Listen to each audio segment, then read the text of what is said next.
Komið sæl áhundur góður og verið velkomnir í frétta og umræða þáttinn 21 á miðvikudagskveldi. Já, við ætlum að fara svona þvæling með bændaferðum í lok þáttar. Við ætlum líka að fá Unni Gunnarsdóttur, forstjóra Fjármálaeftirlitsins. Það er verið að tala að sameina það Seðlabankanum og ýmislegt annað sem við ræðum við hana. En við byrjum hins vegar á framkvæmdastjóra Samtaka atvinnulífsins sem stendur í ströngu þessa dagana. Kjarasamningar eru, aldeilis ekki í höfn. Nei, eru ekki í höfn og það eru verkfallsboðanir. Blikur á lofti. Já, svona framöndan má bara segja. Þórður Snær Júlíusson, hann ætlar að byrja þáttinn á þessu.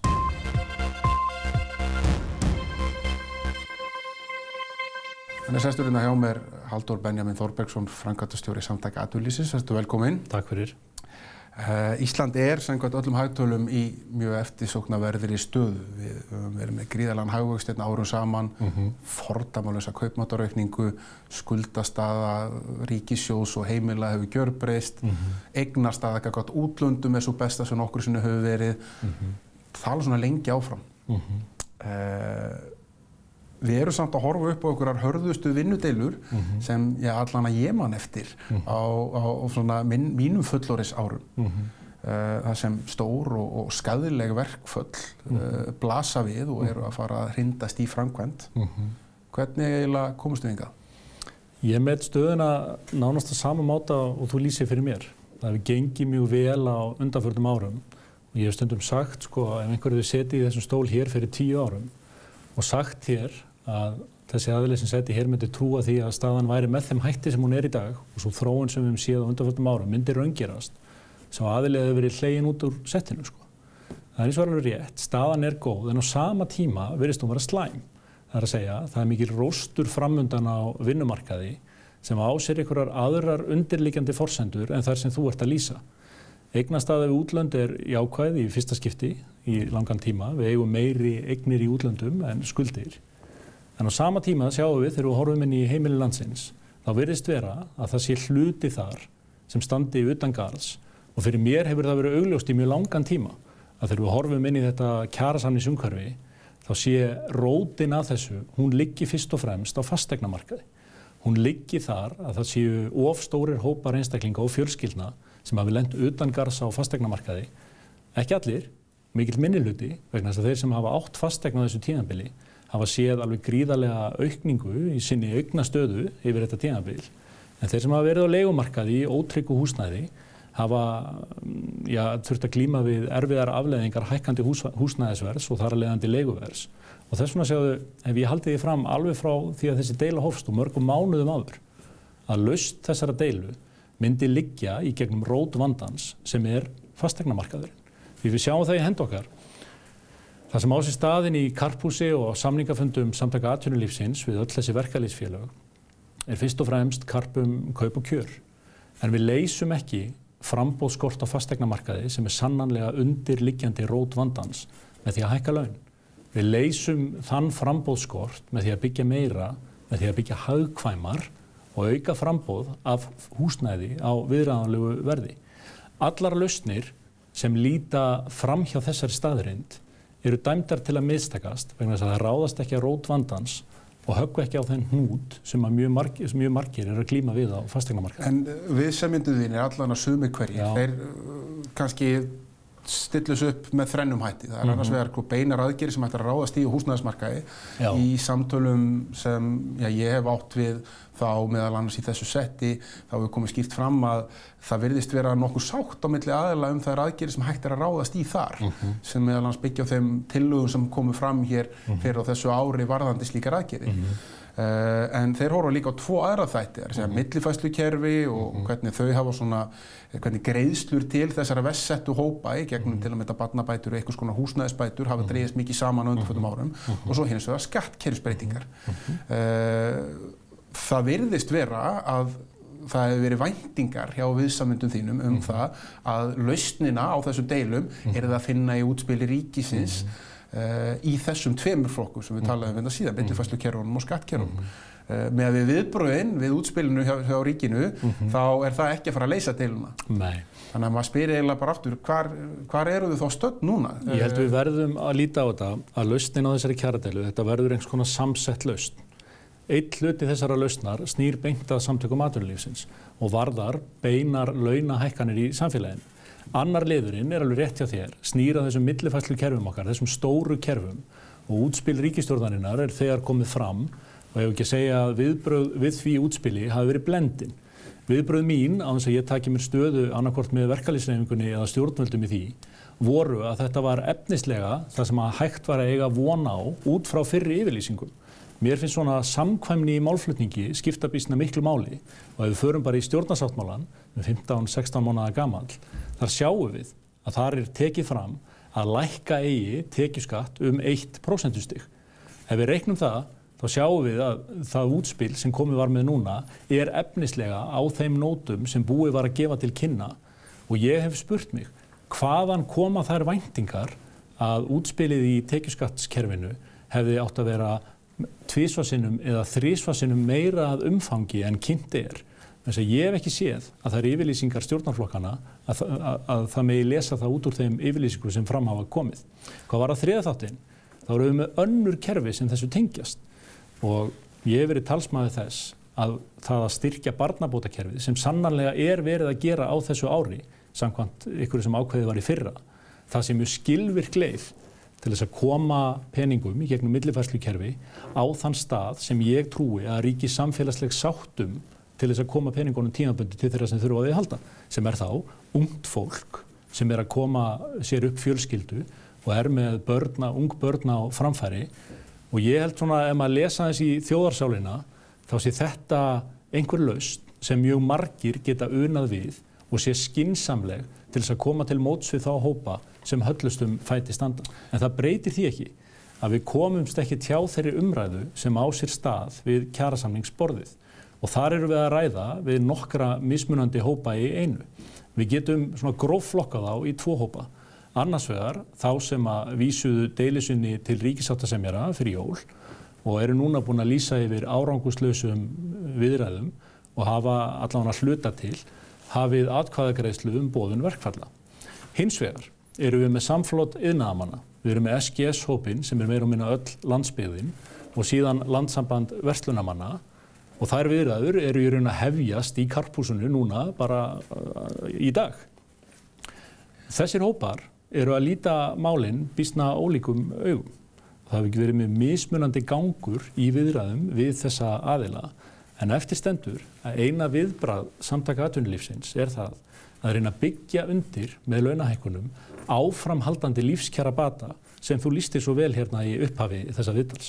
En aftur, þú talar hvaðan þessar væntingar komu til þess að útspil ríkisstjórnarinnar yrði meira en þessi að þetta ígildi 1% skattalækkunar. Nú liggur fyrir að það mat byggir að einhverju leyti á síðan fjármálaáætlun sem hefur lögð fram.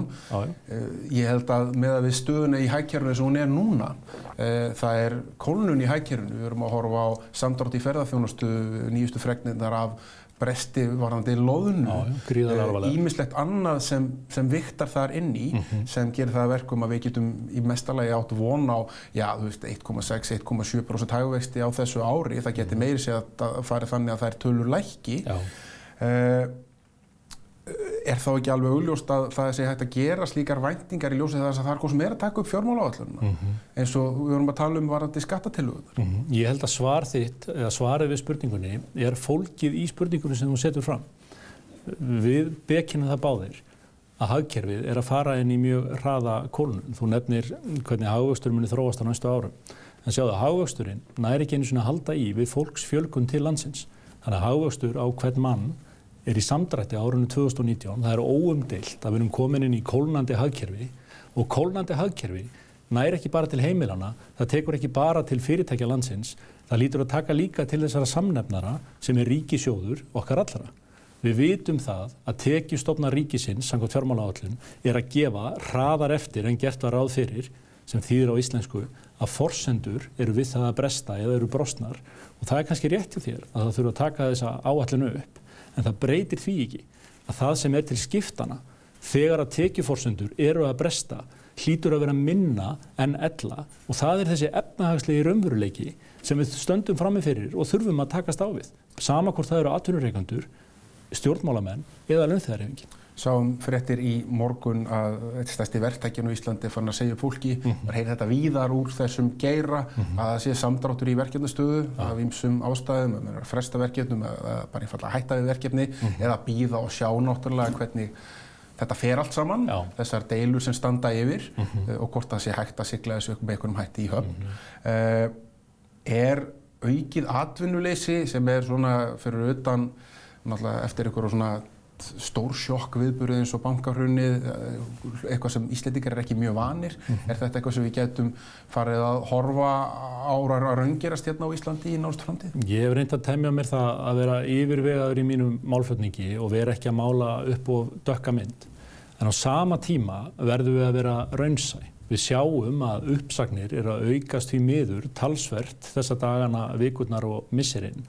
Og það vegna þessara ytri aðstæðna að hagkerfið að kólna, eftirspurn að draga saman og það mun leiða til þess að geta fyrirtækjana til þess að standa undir auknum kostnaðarauka, sér í lagi í formi launahækkana, því miður rýrari núna en hún var við gerð síðustu kjarasamninga.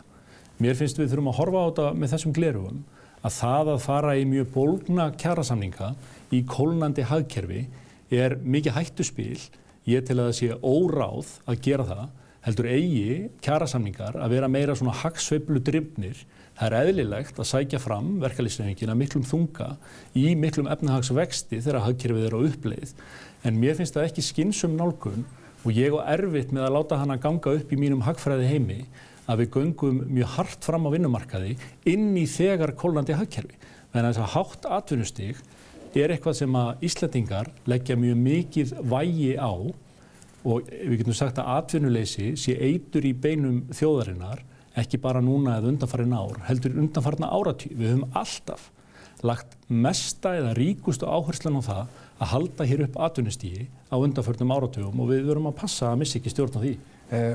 Við færum okkur kannski aðeins aftur af því sem þú talaðir hérna í byrjun. Þessar afleiðingar og þessi gliðnun sem átt sér stað vegna breytinga á fasteignamarkaði sem kannski að skapa þessa tilfinningu sem ráðandi hjá að minnsta kosti hluta verkalýðsforystunnar, eins og ég skynja það að minnsta kosti að hér eru stórar hópar sem skildir eftir í aðstæðum sem séu óboðlegar og séu ekki mannsæmandi. Og þetta orðræðan sem mjög sterk hjá þeim, að það húsnæðisóöryggi og hár húsnæðiskostnaður sem hlutfall af ráðstöfunartekjum og svo framvegis. Nú komið út útspil ríkisstjórnarinnar, að minnsta kosti það sem þau segja sé loka útspil. Það búið að slíta viðræðum við ykkur. Það byrjað að boða verkföll. Hvernig eru að fara að leysa þetta?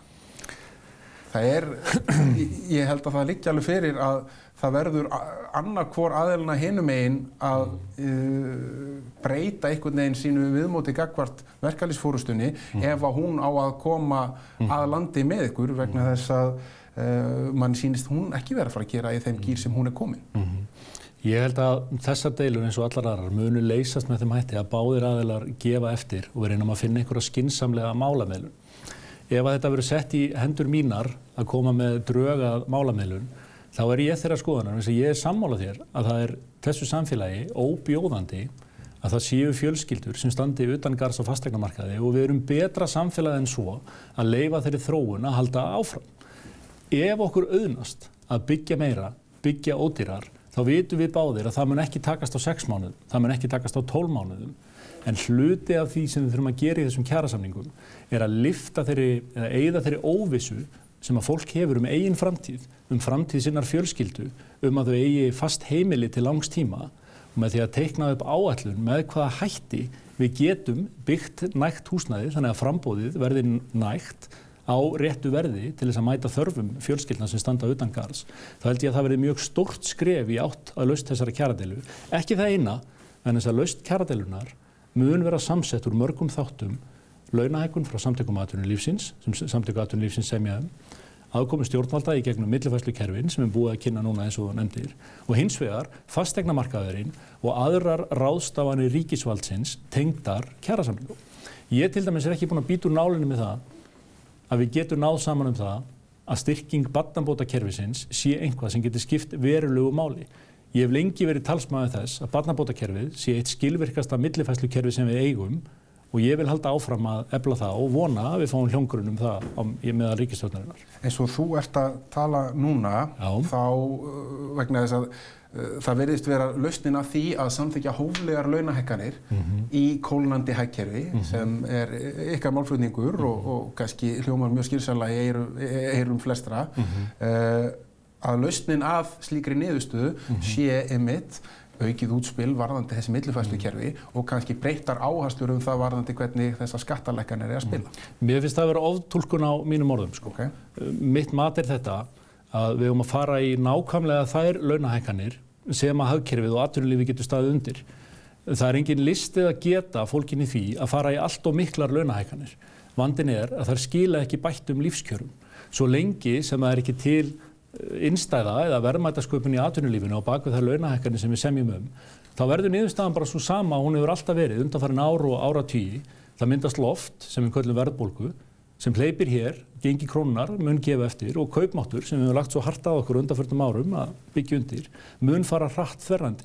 Við hljótum að geta náð saman það við samningaborðið að lausnin sé fólkinni því að reyna að viðhalda hið minnsta þeim kaupmáttarauka sem við höfum náð fram á undanförnum árum. Því ég hef kallað eftir því að við þurfum öll að vera raunsæ á stöðuna.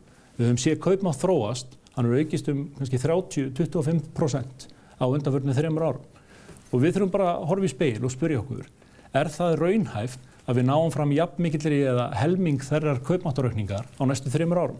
Ég held að mjög margir segi það ekki raunhæft. Þess í stað eigum við núna að reyna að fara í hóflega kjarasamninga sem að munu tryggja það að fyrirtækin fái vind í seglin og nýjan leik. Því að einhvern tímann hægir á þessari niðursveiflu og við snúumst aftur upp í uppsveiflu og ef við skoðum bara söguna þá besti tíminn fyrir verkalýðshreyfinguna til þess að semja verulega bætt lífskjör. Þannig að það var hægt að taka það eina stulótu. Ég held við þurfum að aðlaga okkur aðstæðum hverju sinni. Mér finnst holur hljómur í því að koma fram með kröfugerðir alveg sama hvernig ástatt í hagkerfinu hverju sinni. Mér finnst að skynsöm verkalýðshreyfing og skynsamir atvinnurekendur taki mið af því hver staðan sé í hagkerfinu hverju sinni og aðlagi væntingar sínar og kröfur að því. Og það komið að því í mínum huga núna. Þannig að samandregið, ef ég reyna að taka saman eins og þú búin að segja að lausnin kannski á þessu stöðu sem uppi, hún felst í því að reyna að koma meira til móts við þessa hópa sem telja sig og hafa verið skildnir eftir í þróun síðustu ára, meðal annars með breytingu á millifærslukerfum og að samþykkja hóflega launahækkanir. Ég held að við höfum að reyna að skilgreina hvar liggur vandinn og ráðast að rót þess vanda. Ekki vera með almennar lausnir sem ganga yfir allan vinnumarkaðinn því núna bara einfaldlega ekki innstæða fyrir því. Mér finnst miklu skynsamlegra að við sem hópur komum okkur saman hvaða hópar það eru sem þurfa sérstaka aðstofu núna eða þarf að ávarpa sérstaklega og við reynum þá að beina þessum kjarasamningum inn í þá hópa til þess að leiðrétta eða rétta hlut þeirra eins og mögulegt Það einfaldlega málflutningum minn, sko. Í lokin, mér langar aðeins að fara yfir ákveðnar afdrifaríkar ákvarðanir sem hafa verið teknar hérna undanförnum árum. Já. Svona sem eru launahækkanir alþingismanna og embættismanna frægu sem voru Kjararáð birti úrskurð sinn á kjördag 2016 og svo hækkanir ríkisforstjóra og ekki síst þetta útspil með að tilkynna hækkun bankastjóra Landsbankans inn í líklega á viðkomasta punkti þessara kjaraviðræðna 82% hækkun á skömmum tíma.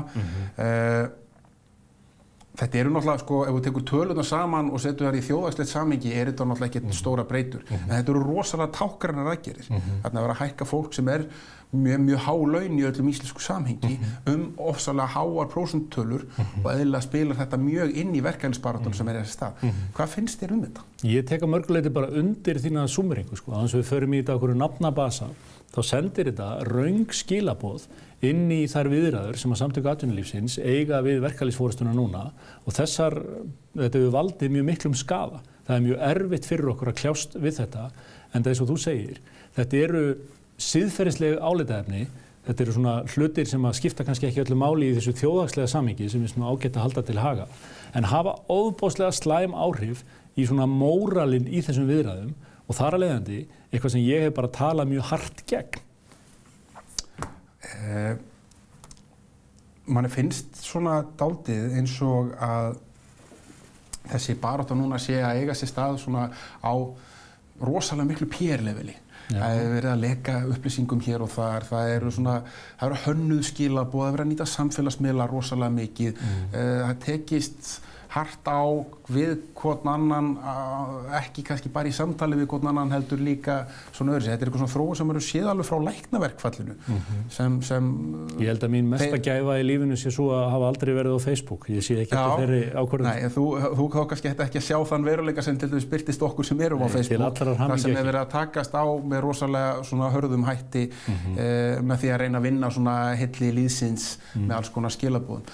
Er þetta heillavanlegt skref að við séum komnir með verkalýðsbaráttunni í þennan fasa þegar samræðurnar eru að eiga sér stað einhvern veginn ekki á þeim vettvangi þar sem deiluaðilar eru að hittast heldur á miklu opnara sviði? Ég hef svo sem reynt að leggja áherslu á það allan að málflutningur Samtaka atvinnulífsins sé með þeim hætti að hann sé svona yfirvegað yfirbragð á honum. Auðvitað verður það alltaf, það kom upp einstaka mál þar sem að deiluaðilum lýstu saman með einhverjum hætti. En ég held að eina leiðin til þess að ná til fólks í landinu, svona megin þorra fólks, sé einfallega svo að reyna að tala þetta yfirvegað, útskýra stöðuna, hvernig hið þjóðhagslega samhengi sé. Þess að Íslendingar, við þekkjum alveg hver gangur hagsveiflunnar er. Við þekkjum alveg þessar óboðslegu uppsveiflur sem við fáum með reglulegu millibili og við erum ekki heldur búin að gleyma að það koma reglulegar niðursveiflur og við finnum öll á eigin skinni með hvaða hætti það framkallast inn í heimili landsmanna og bara getu okkar til þess að standa undir lánum til dæmis, fasteignalánum okkar vegna verðtryggingar og við sjáum það að verðbólgan, það er örugglega engin þjóð sem er betur að sér í áhrifum verðbólgu á hag almennings en akkurat Íslendingar eins og við munum alveg, við vitum alveg hvernig er að kljást við fasteignalán í vaxandi verðbólgu og við höfum að forðast það sjáðu, við höfum að forðast það að hleypa verðbólgunni af stað og við höfum að forðast það að ganga svo hart gagnvart fyrirtækjunum í landinu að þeirra eina ansvar verði að fara í uppsagnir í mjög stórum stíl. Það vilji bara alls ekki að gerist og engin ábyrgur atvinnurekandi vill að sú staða myndist á vinnumarkaði. Halldór Benjamín Þorbergsson, framkvæmdastjóri Samtaka atvinnulífsins, takk kærlega fyrir komin í 21. Við komum hérna aftur strax eftir auglýsingar.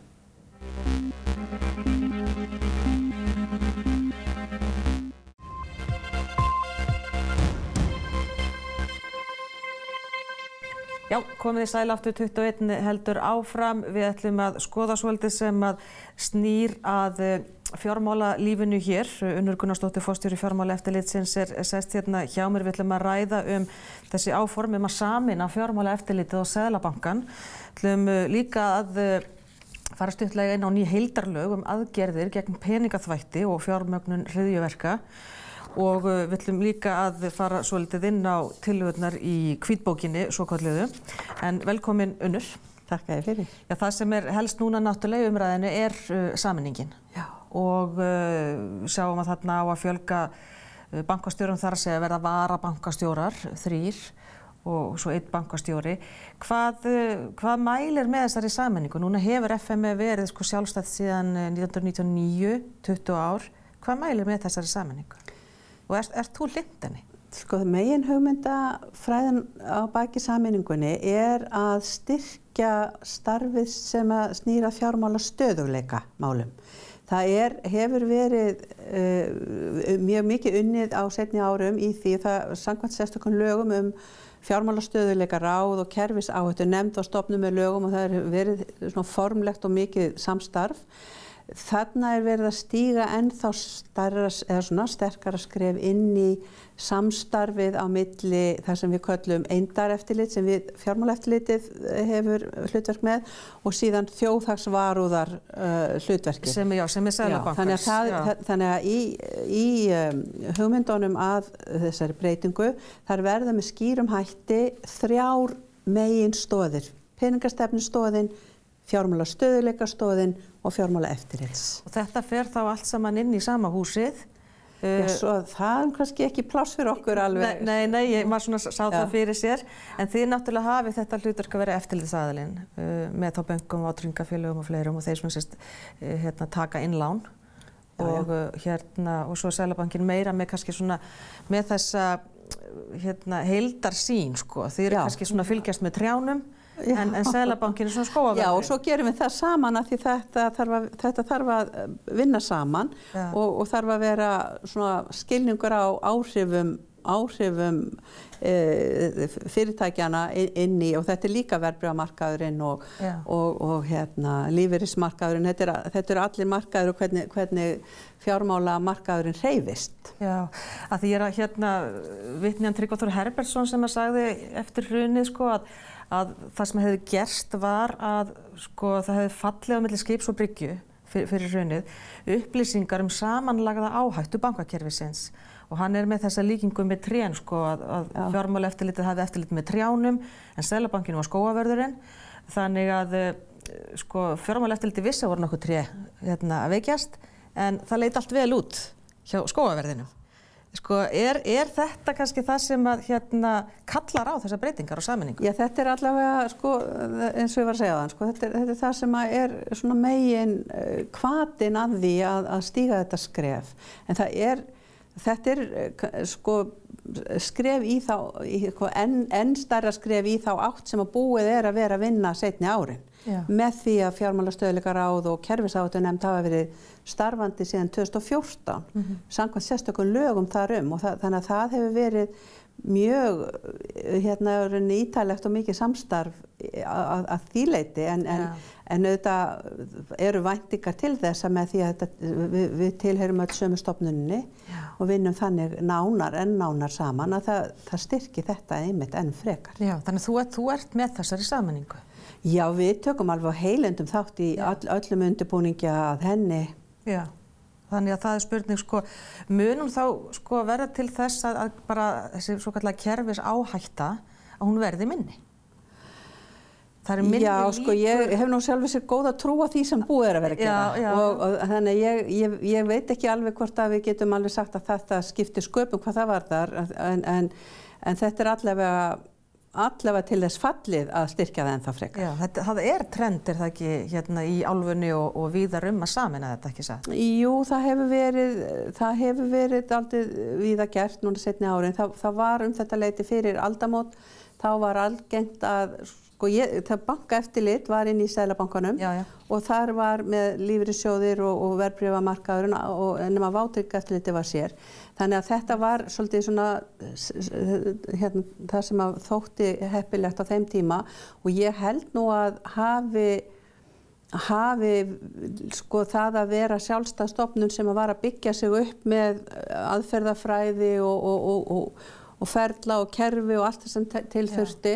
Þetta auðvitað svolítið öðruvísi starfsemi heldur en Seðlabanka starfsemin Þannig að því leyti mjög mikilvægt að láta hvert hlutverk blómstra í því að geta gert sem best þar sem að því falið að gera. Já. En það var fjármálaeftirlitið var gagnrýnt harðlega eftir hrunið og það hefði sem sé brugðist allavega einhverju leyti. Mun þetta styrkja fjármálaeftirlit með svona sameiningu? Það búið erfitt að segja. Það hlýtur að vera eitt af markmiðunum. Já, það það nú svo sem, en auðvitað alltaf umbreytingatíminn ákveðin áhættutími og þannig að það bara skiptir öllu máli að allir sem að þessu koma bara gæta því að við styrkjumst frekar en veikjumst í þessu. Það þannig sem að við hugsum þetta. Það sjálfur sér ekkert sem að kallar á að við veikjumst. Nei, en það hætta á því. Já, kannski, maður veit að svona breytingar auðvitað alltaf skapa óróleika. Já. Það aðeins meira en að segja það, en bara við vel að þessu staðis og það hingað til hefur verið fín vinna sem hefur verið unnið við undirbúningina. Já, en hvað getur mælt á móti þessu? Ég rakst á einn punkt til dæmis í morgun bara að að það sé betra að fjármálaeftirlitið sé sjálfstæð stofnun til að koma í veg fyrir mögulega hagsmunaárekstra þar sem að margir eftirlitsskyldir aðilar eru á sama tíma viðskiptavini Seðlabankans. Þetta augljós ókostur? Það sem að hugmyndafræðin við að gera, hvernig við gerum þetta, hvernig þetta verður gert, það byggir á því að það verði ákveð sjálfstæði á milli þessara ólíkra tegunda starfsemi. Það verður svona eldveggir?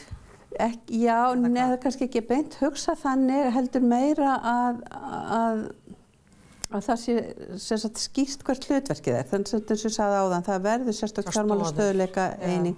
Og varðandi þessa hagsmunaárekstra, við auðvitað höfum bent á það og við erum mjög meðvituð og vakandi fyrir því. En það verða allavega, að það verða aðrir innan annarar einingar. Eftirlitseiningin mun ekki hafa neitt með að gera þessi viðskipti sem að... Nei, það flæðir ekkert á milli þessara stoða. Þannig nauðsynlegar upplýsingar. Nei, ekki nema það sem að þarf, Og það er kannski fyrst og fremst í fjármálastöðugleika samhenginu sem að maður sér það í bili, en þetta auðvitað Seðlabankinn, hann hefur hlutverk varðandi það að vera, geta veitt lausafjárfyrirgreiðslu, geta veitt lán til þrautavara ef að áföll dynja yfir, og það er út af mögulegum erfiðleikatímum sem að þar kemur hugmyndafræðin að það geti styrkt það að það sé einhver svona bakhjarl ef að þetta er á sömu hendi. En svo er þetta alveg rétt að það þarf að vanda sig að það sé ekki í einni sæng þar sem ekki á að vera það. Nei, einmitt. Mér langar að spyrja þessi heildarlög. Þetta eru ný heildarlög aðgerðir gegn peningaþvætti og fjármögnun hryðjuverka. Þetta hljómar svolítið svakalega.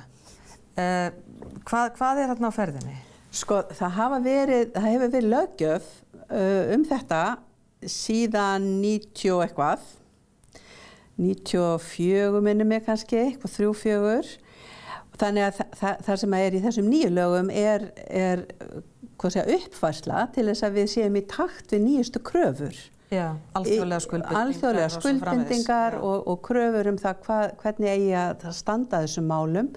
Þetta er mjög mikilvægt varðandi orðspor Íslands að við útsetjum okkur ekki fyrir að vera misnotuð af afbrotamönnum. Við erum nú búin að sjá hvað var að gerast í den danske bank sem var með dótturfyrirtækinu í Eystrasaltslöndunum og svo núna síðast fréttirnar af Swedbank. Þetta er óskaplega mikil áföll fyrir þessa virtu banka þegar þeir eru uppvísir að því að hafa beinlinis látið þetta viðgangast. Þannig að þetta er þá beinlinis löggjöf til þess að bara verjast glæpastarfsemi. Bara af öllum tók. Þetta er aðferðafræði sem að svokölluðum tilkynningarskyldum aðilum ber að viðhafa til að verjast glæpastarfsemi. Þannig að það eru margir sem hafa bæst við þann hóp að vera tilkynningarskyldir, ekki satt? Jú. Bara hvað, fasteignasalar og lögmenn og endurskoðendur og listaverkasalar og það eru langur listi í lögunum og málið er að fjármálaeftirlitið hefur hlutverk og við hafa eftirlit með að okkar eftirlitsskyldu aðilar, fyrirtækin á fjármálamarkaði, fari eftir þessu, þekki viðskiptavini sína, framkvæmi áreiðanleika kannanir, framkvæmi áhættumat og allt slíkt. Síðan hinn hópurinn sem sumt er nýr aðilar og sumt var í eldri lögunum, það er ríkisskattstjóri sem hefur tekið að sér að hafa eftirlit með þeim hópi. Það er búið að herða verulega á eftirlitinu og fá marga í lið með það, heyri ég á þér. Það sem að mér langaði líka að spyrja þig það er hvítbókarhópurinn. Það var þessi hvítbók framtíðarsýn fyrir fjármálakerfið. Hvernig líst þér á tillögurnar sem að komið þar fram til að mynda á að allir sem hafa lánshæfismat standast það geti til dæmis tekið húsnæðislán hjá hvaða lífeyrissjóði sem er? Það er ein til það. Lífeyrissjóðnir eru náttúrulega mjög mikið að lána núna. Lífeyrissjóðnir eru mikið að lána og þeir eru orðnir mjög stórir. Ég held að séu bara hátt í 50% af nýjum fasteignalánum til neytenda. Ég er nú ekki alveg búin að móta mér nógu ígrundaða skoðun akkurat á þessu, hvort að því að þetta er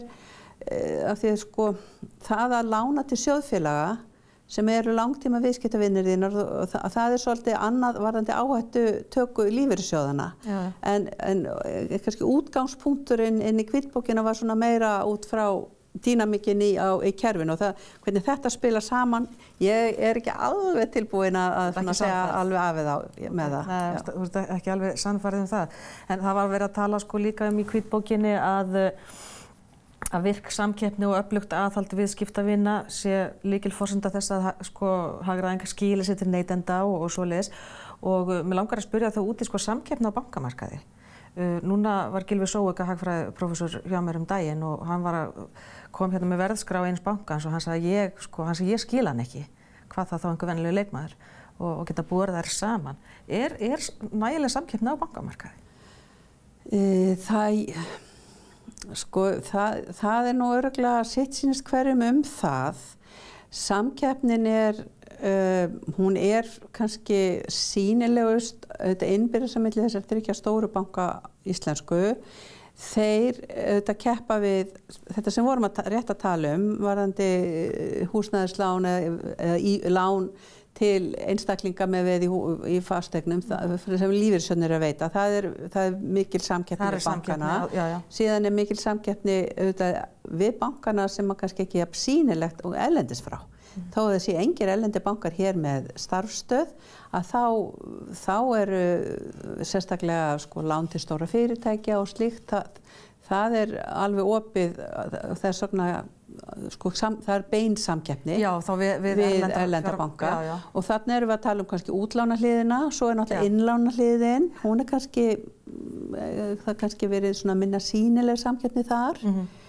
Þannig að þessi viðskiptabankarnir okkar eru alhliða, þannig að þeir eru að sinna svo ýmsu greiðslumiðlun og slíku líka. En það náttúrulega fjárfestingarhlutin og svo viðskiptahlutin þarf að aðgreina þetta.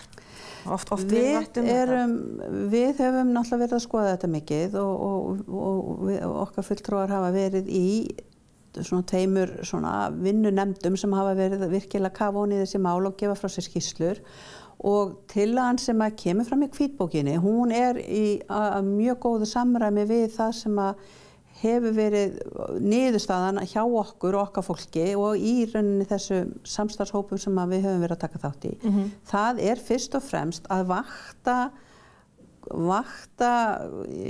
umfang svona fjárfestingastarfsemi innan alþjóðabanka og þegar nú komin yfir ákveðið lögbundið mark, segjum 10, 12, 15%, eitthvað svona, það eru hlutföllin sem hafa verið nefnd, að þá myndi eftirlitsaðilanum, fjármálaeftirlitinu vera falið að taka ákvörðun það að krefjast þess að þetta verði í sérstöku fyrirtæki. Draga varnarlínu. Vegna fjárfestingabankastarfseminni. Það gengur allt út á það að áhætta að fjárfestingabankastarfsemi smitist ekki inn á og geti minnkað öryggi til innstæðueigenda. Hvernig staðan það núna? Þarf að breyta þessu? Nei, núna þetta ekki brýnt mál, þetta meira svona framtíðar spursmál vegna þess að fjárfestingabankastarfsemin hefur bara verið svo lítil eftir hrun. Það akkurat það ýmislegt annað í hvítbókinni en það náttúrulega var sláandi niðurstaða þegar að fólk var spurt að því ef þú lendir í einhverjum útistöðum við bankann eða eitthvað svona, veistu hvert þú átt að leita? Og það var meiri hlutin sem hafði ekki hugmynd hvert hann gat leitað. Hvað segir það manni? Já, þetta nú atriði sem okkur mér mjög hugleikið og hef mikinn áhuga á því að það verði gerði einhver gangskur að því að styrkja neytenda þáttinn og við höfum komið fram með tillögur þess efnis og það nú ein til dæmis sem talað þarna í hvítbókinni að það væri svona það sem heitir á ensku one stop shop að það væri þá allavega einn miðlægur aðili sem hægt væri að leita til að fá leiðbeiningar hvert hann geti leitað áfram. Það sem Neytendastofa hefur heilmikið hlutverki í þessu. Það eru úrskurðarnefndir, bæði úrskurðarnefnd fyrir fjármálafyrirtæki og úrskurðarnefnd vátryggingafyrirtækja sem hafa verið starfandi mjög lengi. Það fara mjög mörg mál til þeirra en úrskurðarnir þeirra eru ekki bindandi. Það verið að vinna að því að styrkja rauninni grundvöll þessara nefnda þannig að þær hafi kannski sterkari rödd og meiri vikt inn í hvernig leyst úr málum þegar mynda svona ágreiningur á milli þjónustaðalans, fyrirtækisins og viðskiptavinarins. Síðan fjármálafyrirtæki með hlutverk sem bara snýr fyrst og fremst að því að finna út ef við fáum ábendingar hvort að þá skoðum við þetta eitthvað sem við þurfum að fara dýpra inn í til þess að skoða hvort að viðskiptahættirnir séu í lagi. Akkurat, en það auðvitað það sem margir verða fyrir vonbrigðum með að þeir fá ekki úrskurð það hjá okkur hvort að það hafi verið eitthvað misfarið með þeirra réttindi. Já, myndir þú vilja taka þessi mál meira að þér? Sko, ég myndi segja að það væri heppilegra að það væri annar aðili með þetta heldur en við sem erum alltaf að passa upp á að öryggi bankana og bankana og allra sem við höfum eftirlit með að sé nægilegt eigið fé og nægilegt laust fé það sé áhættan það sé búið að greina hana á öllum mismunandi sviðum og allt þetta. Það svolítið annar fókus og ég held að sé heppilegra fyrir neytandann og fyrir viðskiptavinina að það sé kannski aðili sem það ekki að spá í. Þarf það bara að stofna þannig sérstakann svona umboðsmann? Já, þetta gæti bara verið viðskiptavina bankana? Þetta bara stefnumótun, svona dálítið pólitískt, hvernig best að gera þetta og það alveg aðilar þarna. Það eins og ég segi, það svo úrskurðarnefndir, það Neytendastofa og það það sem við erum að gera. En þetta þetta flækjufótur. Já, ég segi það og það náttúrulega best að þetta sé bara á einum stað. Því að fólk hefur kannski ekki... Allavega á einum stað þannig getur snúið til þó að það sé kannski eitthvað aðeins mismunandi hlutverk inn í kerfinu. Já, akkurat. Það myndi strax hjálpa. Já, það er að fara yfir margt og mikið. Unnur Gunnarsdóttir, forstjóri Fjármálaeftirlitsins, takk hérlega fyrir komuna í 21. Og hér rétt á eftir þá ætlum við á smá þvæling með bændaferðum. Farið ekki langt.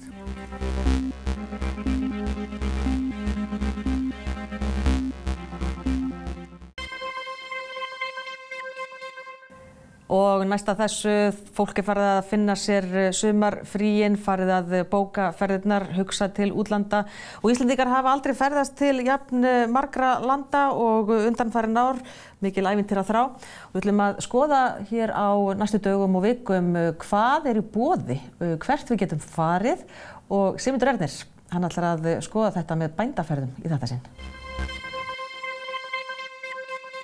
Já, við erum komin hérna niður á bryggjuna, brugghús og það komin fiðringur í faraldsfótinn enda framundan mikið og stórt ferðavor, sumar og haust. Hjá mér Hugrún Hannesdóttir hjá bændaferðum sem svolítið sérstök ferðaskrifstofa og á sér feikilega langa sögu. Já, það eiginlega óhætt að segja það. Yfir 100 ár? Yfir 100 ár, strangt til tekið. Já. Því að bændaferðir voru fyrst ferðir bænda innanlands, milli landshluta. Upp úr 1900? Upp úr 1900 og á þeim tíma á vegum Búnaðarfélags Íslands. Og síðan fer Búnaðarfélagið að skipuleggja ferðir til útlanda. Svona 1956, 1958 eru ferðir. Og þetta voru náttúrulega bara kallaferðir? Já, bændur voru náttúrulega bara kallar. Það bara þannig. Já. Á þeim tíma voru konurnar eiginkonur bænda. Þannig að þetta voru hreinar kallaferðir, já. Það ekkert flókið. Og utanlandsferðirnar byrja þarna svona á 7. áratugnum, ef svo má segja. Já. Og það alveg fram til 1970 sem þetta eru bara strangtiltekið kallaferðir.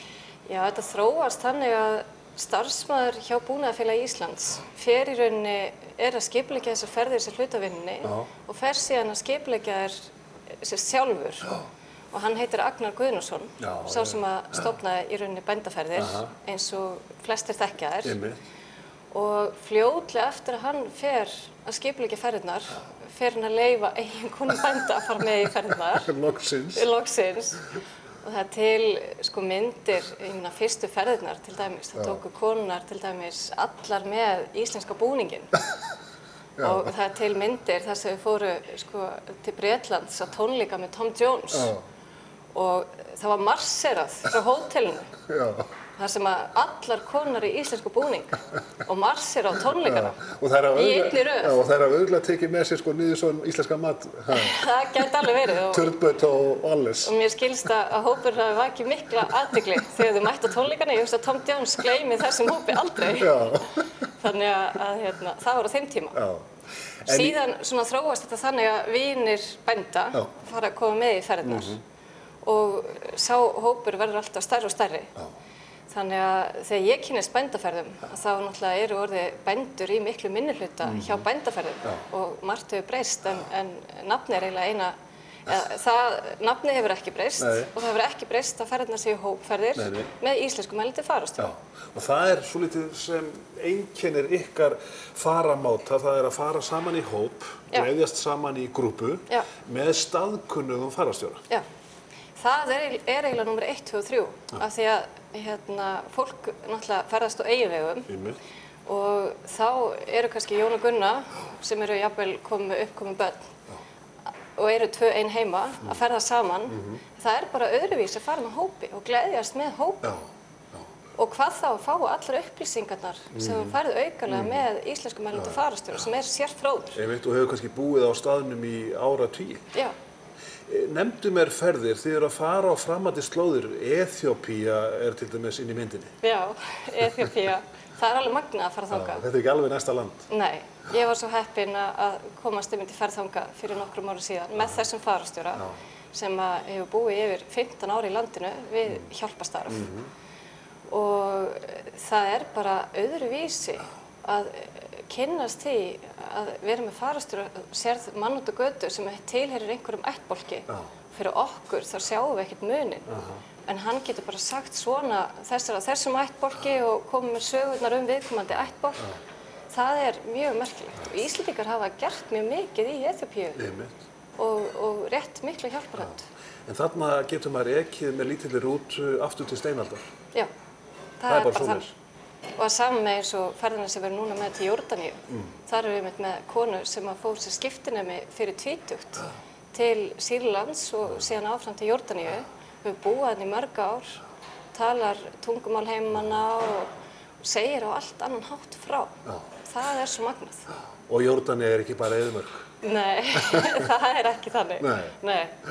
Og þetta náttúrulega hluti af því bæði að kunna betur að meta það sem við höfum hérna heima en að kynnast annarri menningu og öðru fólki frá fleiri hliðum.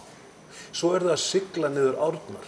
Við erum að sigla niður árnar aðallega í Evrópu og líka náttúrulega erum við lengi búin að vera með siglingar í Rússlandi.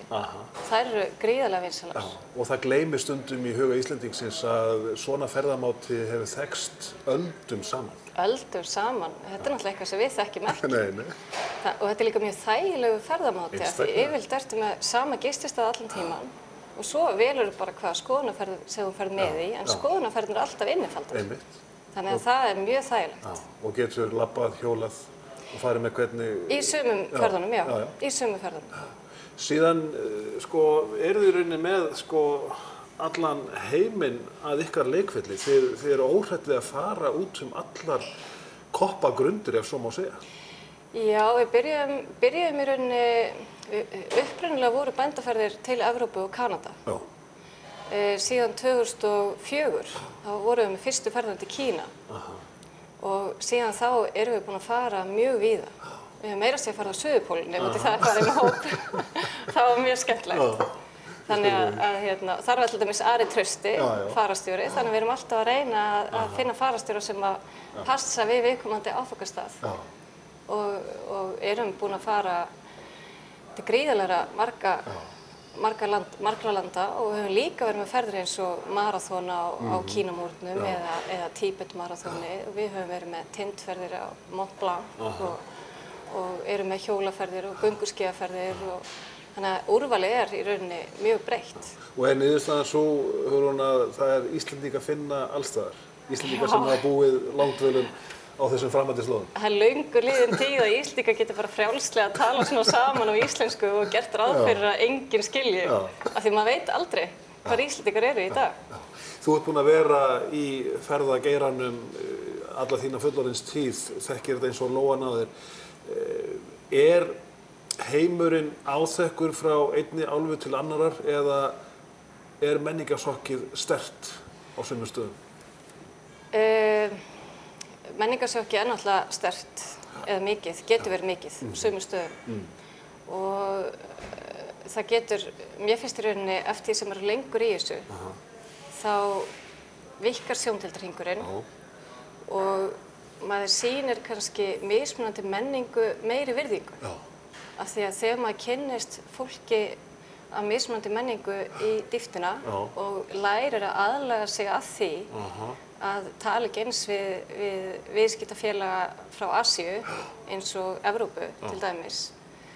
Að bæði meiri ánægju út í og maður læri meira.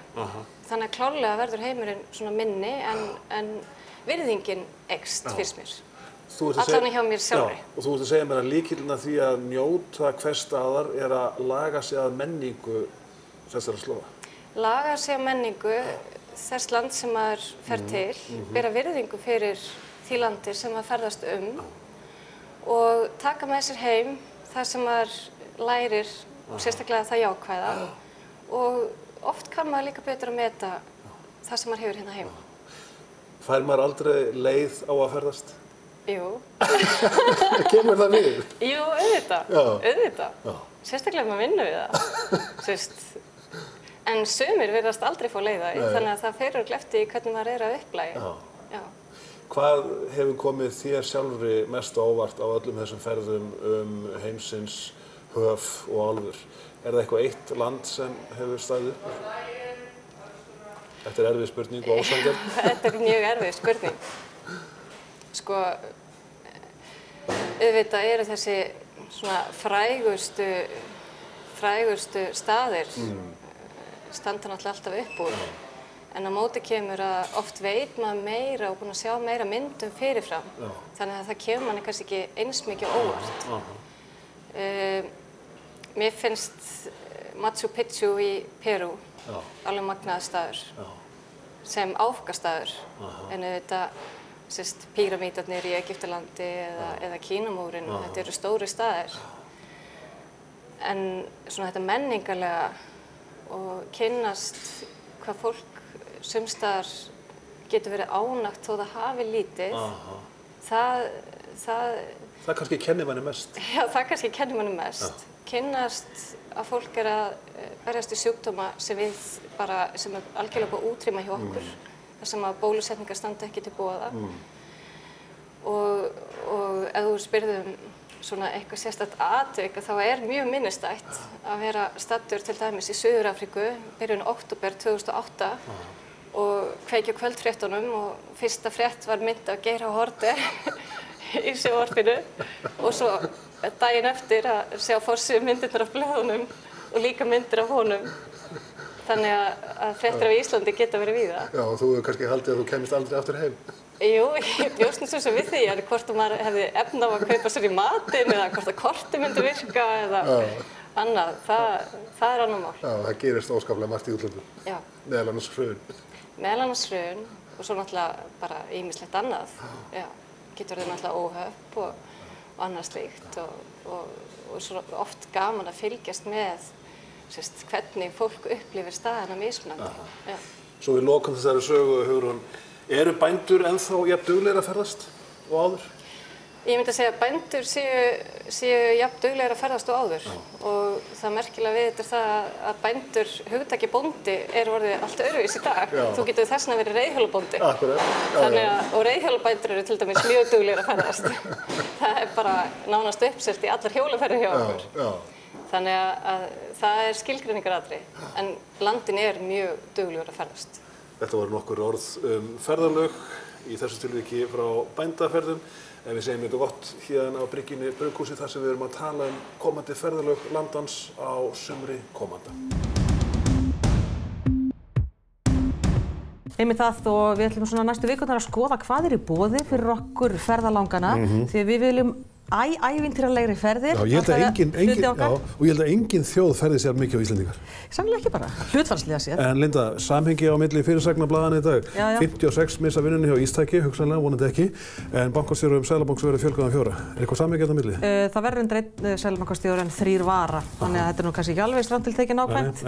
En merkild engu síður, við verðum aftur hér á morgun. Takk fyrir að horfa. Verið sæl.